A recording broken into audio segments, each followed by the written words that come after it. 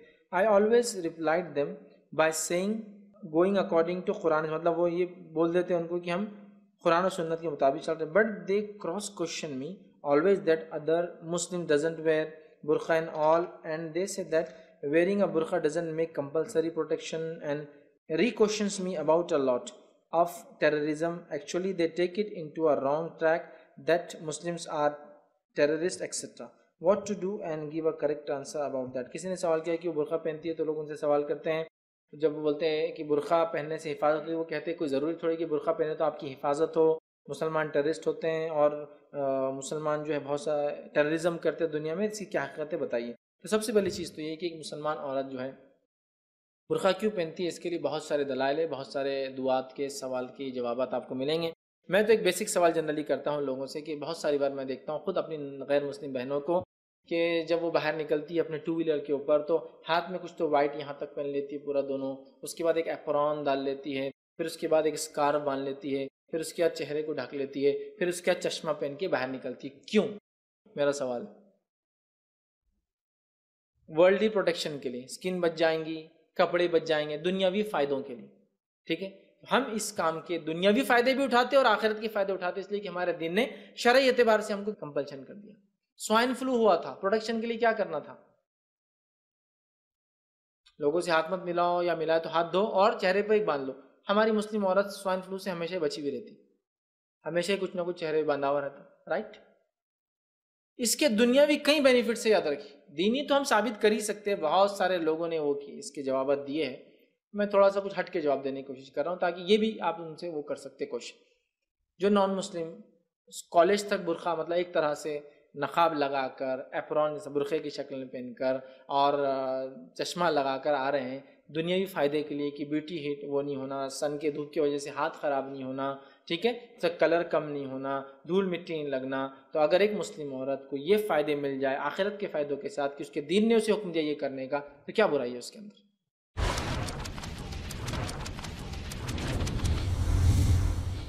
دوسرا وہ کہہ رہے کہ برقع ڈزنٹ میک کمپلسری پروٹیکشن. کون یہ کہتا ہے کہ برقع کمپلسری پروٹیکشن نہیں دیتا ہے؟ اس کے دنیاوی فائدے تو اتنا ہے کہ زیڈ سیکیورٹی سے زیادہ اس کی سیکیورٹی ہے. کیا آپ نے کبھی دیکھا ہے کسی راستہ چلتے ہوئے انسان کو کسی برقعے والی کو چھیڑے, اتنی بڑی غلطی کرے؟ دیکھا ہے کسی نے؟ نہیں دیکھا ہے نا, ہمت بھی نہیں کر سکتا ہے کوئی. تو آپ کون سے پروٹیکشن کی بات کریں جو نہیں ہوتا؟ یہ برقع پروٹیکشن ہے, یہ برقع خوبصورتی کے لیے پروٹیکشن ہے, یہ برقع برے لوگوں سے پروٹیکشن ہے, لیکن سب سے اصل یہ برقع اللہ کے حکم کی اطاعت ہے. باقی سارے فائدے ہی مسلمان لیتا ہے نا, حکم کی اطاعت کے ساتھ باقی سارے مل رہے ہیں. دھول مٹی دھوپ پانی ہے نا, خامخواہ کے لوگوں کے دیکھنے سے انسان بچ جاتا ہے. تو بہت ساری چیزیں آپ ان کو ایکسپلین کریں, لیکن چونکہ وہ ہم عمر ہے نا آپ کے, تو کبھی نہیں سمجھتے. پریکٹیکل ایگزامپل دیجیے, پریکٹیکل ایگزامپل دیجیے تو بات سمجھ میں آ جائیں گی. جیسے کہ ایک ایگزامپل, ایک ٹیچر تھے, وہ ایک کلاس میں گئے, تو اس کلاس میں وہ کلاس اتنی بگڑی ہوئی کلاس تھی کہ وہ کیا کرتے تھے, لڑکیوں کی فوٹوز لا کر ٹیگ کر دیتے تھے دیواروں کے اوپر. اب ٹیچر ایسا بیٹھے, کوئی کس نے لگایا کوئی بول رہا ہی نہیں. اتنے شریر بچے, مطلب کلاسز چاہے اسلم میں تھی یا ایسی جگہوں پہ تھی جہاں اسکولس میں ٹیچر کا زیادہ کنٹرول نہیں ہوتا ہے. تو ایک اچھا ٹیچر کیا, لوگوں نے کہا آج تو تمہارا برا لوگ ہیں, سب سے گلیز کلاس میں جا رہے تم, وہاں لڑکے اتنے بیکار لڑکیوں کی تصویر لگا دیتے ہیں, مطلب کسی کی بھی ہیروئنس کی ان کی لگاتے رہے. ٹیچر نے گیا تو بچوں نے آتے بولے ہاں آپ بولیں گے سر یہ نکالیں گے, نہیں میں کیا بول رہا ہوں, رہنے تو اچھا ہے, رہنے دو, چلو آگے بات کرتے ہیں. ٹیچر نے پڑھایا, 2-3 دن ہونے کے بعد کہا کہ آپ سے میں کوشچن کرنا چاہتا ہوں, اگر ایسی فوٹوز آپ کی بہنیں اپنے رومز میں لگائے تو لڑکوں کی آپ کو اچھا لگے گا؟ سمجھ رہا؟ کسی نے بھی جواب نہیں دیا. اگلی بار جب ٹیچر کلاس میں آیا تو فوٹو پوری نکلی ہوئی تھی. فطری غیرت کو جگا دیا ٹیچر نے. آپ صلی اللہ علیہ وسلم کے بعد ایک نوجوان آیا, کہا میں اسلام قبول کرتا ہوں لیکن ایک چیز کی اجازت چاہیے, زنا کی اجازت چاہیے, باقی سب ٹھیک ہے. اور بکر صدیق رضی اللہ عنہ چڑ گئے، کہا اللہ کے رسول صلی اللہ علیہ وسلم موجود ہے اور تم ایسے سوال کرتے ہو؟ آپ صلی اللہ علیہ وسلم نے کہا ٹھیک کوئی بات نہیں، لاؤ اس نوجوان، کیا تم چاہو گے تمہاری ماں کے ساتھ کوئی یہ کام کرے؟ کہا اللہ کے رسول کیسے چاہوں گا، کوئی اور بھی نہیں چاہے گا اس کی ماں کے ساتھ۔ کیا تم چاہو گے تمہاری پھوپھی کے ساتھ کوئی ایسا کرے؟ اللہ کے رسول کیسے چاہوں گا صلی اللہ علیہ وسلم، کوئی اور بھی نہیں چاہیں گا اس کی پھوپھی کے ساتھ۔ کیا تم چاہو گے تمہاری بیٹی کے ساتھ کوئی ایسا کرے؟ اللہ کے رسول کیسے میں چاہوں گا صلی اللہ علیہ وسلم، کوئی اور بھی نہیں چاہیں گا کہ اس کی بیٹی کے ساتھ کوئی کرے۔ کیا تم چاہو گے تمہارے خالہ کے ساتھ کوئی، پورے محرم رشتے گنائے۔ اس نے کہا بس میں سمجھ گیا، فطری غیرت جاگ گئی تھی اس کی، فطری غیرت بہرحال اس کی جاگ گئی تھی۔ سمجھ رہا بات کو؟ تو آپ کے پاس بہت ساری چیزیں ہیں، کبھی کبھار وہ آپ سے ایکسپلینیشن نہیں سمجھیں گے، پریکٹیکلی ڈیمانسٹریٹ کر کے بتا دیجیے ان کو۔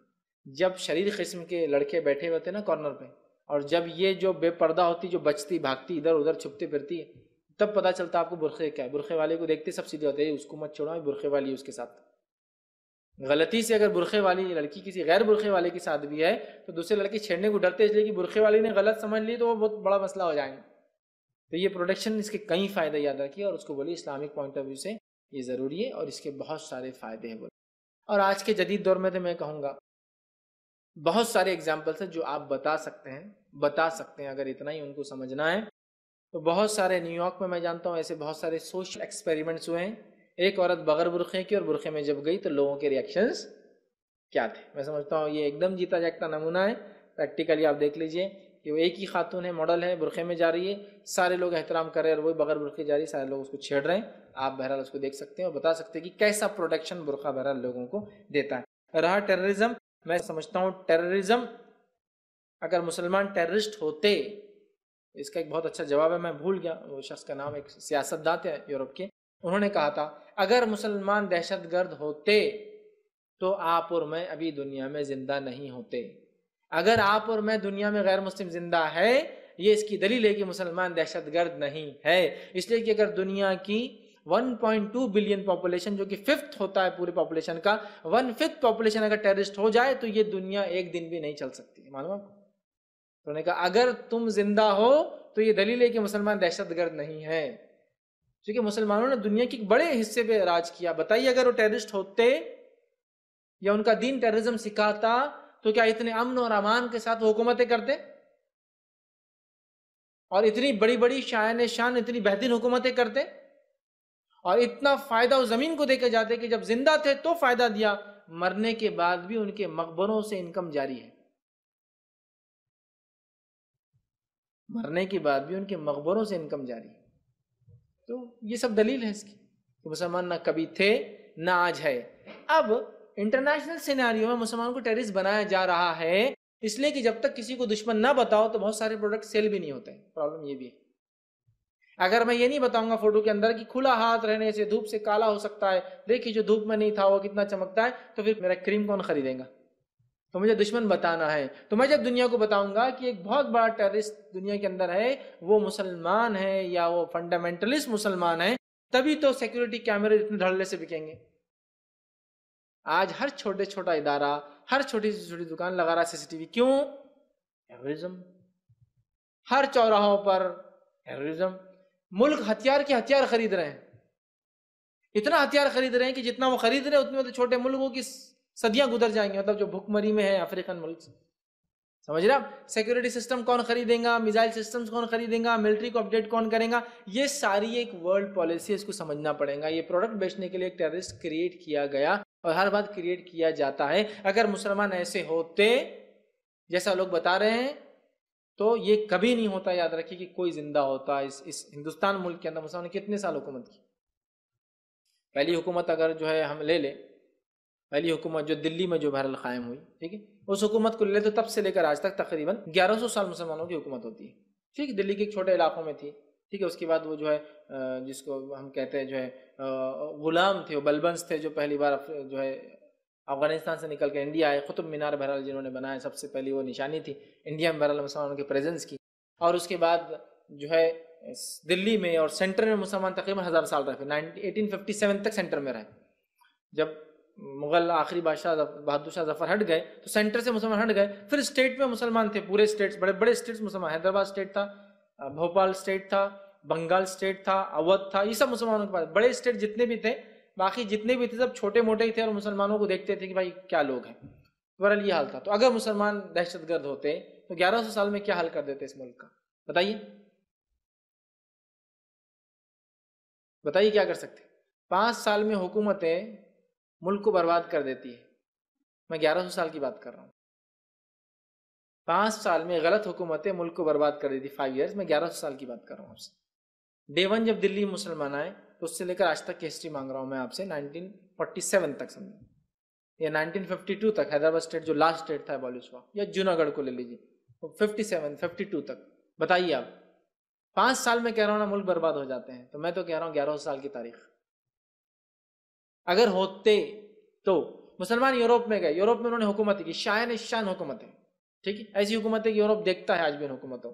بتائیے اگر مسلمان ٹیررسٹ ہوتے ہیں تو یہ جب بربرس نکل کر مراکش سے نکل کر اسپین پہنچے تو پہنچنے کے بعد کیا کرنا چاہیے تھا انہوں نے اسپین کے ساتھ؟ حال برباد کر دینا چاہیے تھا نا.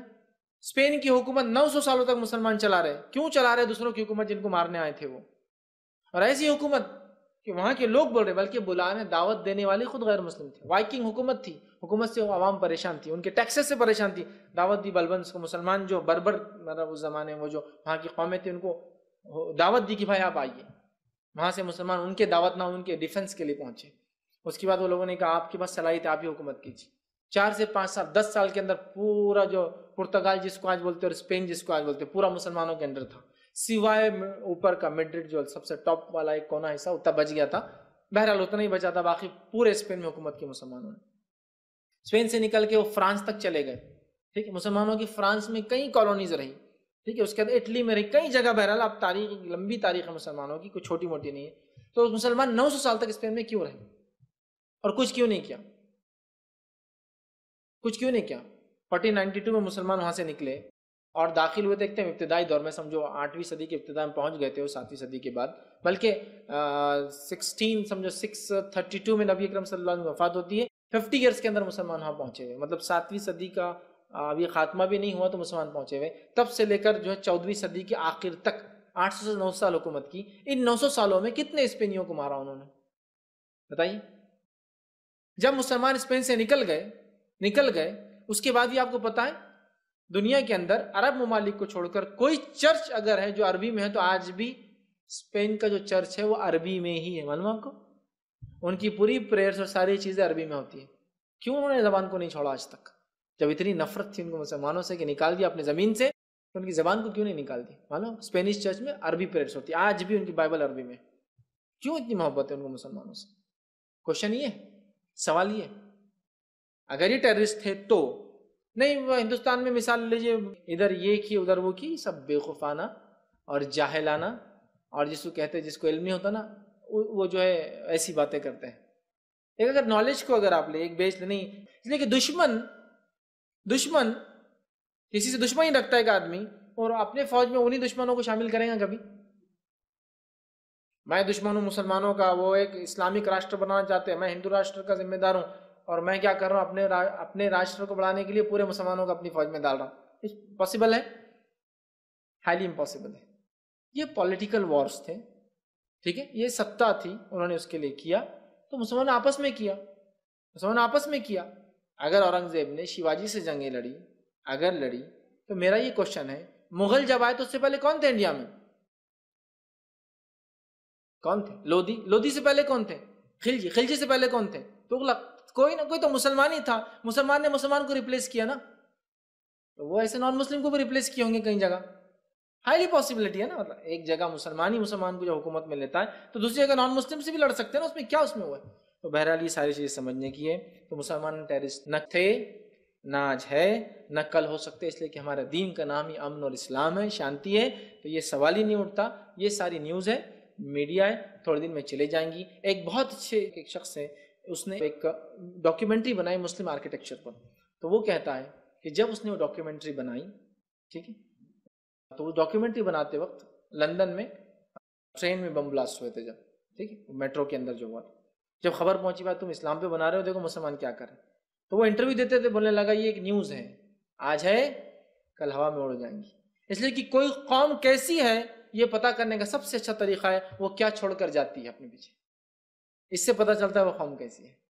تو جس قوم نے دنیا کی سب سے خوبصورت عمارتیں بنائی ہیں، اور معلوم آپ کو دنیا کی سب سے خوبصورت بلڈنگ کا شرف جاتا تاج محل کو، وہ ایک الگ مسئلہ شرعی کی وہ خبر ہے وہ سب، لیکن سب سے خوبصورت بلڈنگ دنیا میں اسی کو مانا جاتا ہے. تو وہ کہتا ہے کہ جو قوم کیسی تھی اگر معلوم کرنا ہے تو وہ کیا چھوڑ کر کے دیکھو. اور وہ کہتا ہے اگر یورپین بلڈنگز کو آپ دیکھیں گے اندھیرا ہے اور سیکریسی نظر آتی ہے اور ایسی چیزیں بناتے ہیں جن کو دیکھنا دل پسند نہیں کرتا ہے. اسلامک آرکیٹیکچر دیکھے تو کھلا ہوتا ہے، اجالے سے بھرا ہوتا ہے اور دیکھ کر دل خوش ہوتا ہے. دیکھیے آپ یورپ کے کنسٹرکشنز دیکھیے، آپ دیکھ کر رہتا گھن آتی، شیر اس کے منہ میں سے پانی نکل رہا اور ڈریگن وہ کھلے ہوئے اور اتنے چھوٹے چھوٹے اندھیرے والے، روشنی نہیں آنے والے. یہ آرکیٹیکچر بتا رہا ہے یہ قوم کتنا اونچی سوچ رکھنے والی قوم ہے اور کتنی امن پسند. بہرحال بہت ساری چیزیں پریکٹیکلی آپ کو ایکسپلین کرنے کے لیے آپ ان فیکٹس کو جانیے اور لوگوں کو ایکسپلین کیجیے. رہا آج کی بات، یہ نیوز ہے، آج کو آرگنائزیشن کو آپ ٹیررسٹ کرتے ہیں، کل وہ آفیشیل رولنگ پارٹی بن جاتی ہے اس کنٹری کی. تو یہ ساری چیزیں نیوز چلتے رہیں گی. ایک آرگنائزیشن ٹیررسٹ آرگنائزیشن عراق میں آج، کل ہو سکتا ہے آفیشیل رولنگ پارٹی بن جائے، پھر ہم اس سے تعلقات بھی بنائیں ہمارا ملک. دس از سم تھنگ ڈیپینڈ. یہ ساری چیزوں کو سمجھنا پڑے گا.